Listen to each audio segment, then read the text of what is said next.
farxad weyn waxay ii tahay kulankan aynu isugu nimi oo maanta laga wada hadlayo wixii inoo qabsoomay siyaasadda fulinta maamul daadejinta wixii inoo qabsoomay aynu maanta isugu nimi waxaan u mahad celinayaa golayaasha dawladda ee kulankan ka soo qayb galay waxaana ka codsanayaa inay waqtigooda geliyaan sidii looga midho dhalin lahaa kulankan aan aad muhiimka u ah waxa kaloo yana aan u mahad celinayaa deeq-bixiyaasha ay ka mid yihiin UNGPLG iyo hay-adaha ku bahoobay sida aad la socotaan mashruucani wuxuu soo socday ilaa 10 sano ayaynu ka faa'iidaysanaynay waxa runtii u qabsoomay wax weyn baa ka qabsoomay waxaana hadda sida la sheegay waxa dhammaaday waxay noo bilaabmay wejigii saddexaad wejigaas saddexaad ma maqal in la sii wadi doono oo weji afraad ka dambayn doono marka wuxuu ulajeedadiisu ahayd in aynu ka faa'iidaysano oo dabeedna isku filaanno oo inagu aynu wadno marka waxaan rajaynayaa in aynu waxaan u malaynaya inuu 5 sano yahay 5 sano inaynu isku filaanno oo inagu ka faa'iidaysano oo dabeedna aynu ka maarano qolyihiisu tagtagay intaa haddaan ka gudbo waxa inala gudboon inaynu awood saaro dardalgelinta siyaasadda maamul baahinta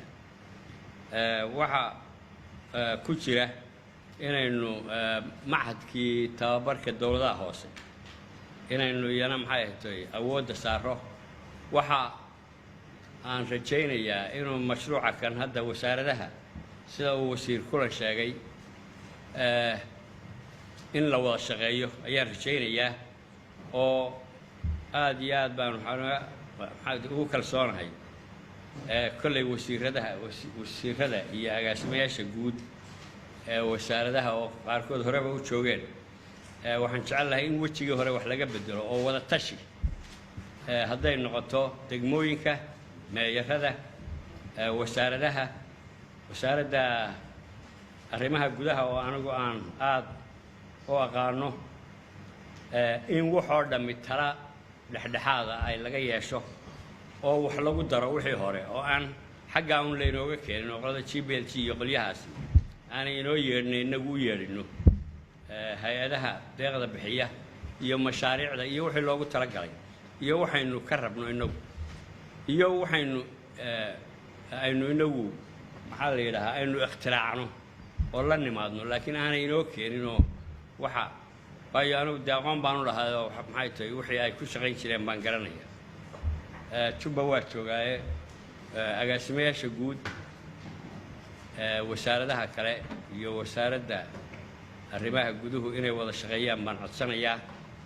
oo baahidooda ay isu geeyaan oo halkii ay joogeen shaqo uga qaado waxaan kaloo codsanayaa sida wasiirku sheegay in maamulka la daadejiyo meeyaradu siday ahaan jirtay waayo dhowrkaas sano hadda wejigan inuu 5 sano la sheegayo in meeyaradu ka adkaadaan iyo degmooyinku inay ka adkaadaan hawlahooda oo hadday caafimaad tahay hadday biyo tahay hadday waxbarasho tahay inay iyagu ku filaadaan oo aan dusha maxay tahay sida uu wasiirku sheegay aan wasaaraduhu aanay afduubin waa codsanayaa aad iyo aad baad mahadsantiin waxaan rajaynayaa inaynu guddi noqonno wasiirro wanaagsan oo wasaaradda qorsheynta wasaaradda arrimaha gudaha wasaaradda waxbarashada waxaynu la iman doonnaa wax wanaagsan rajaynayo oo aad baan ugu kalsoonahay inaynu la iman doonno rag aqoon leh ama waxaa yaqaana ayaa meeshii jooga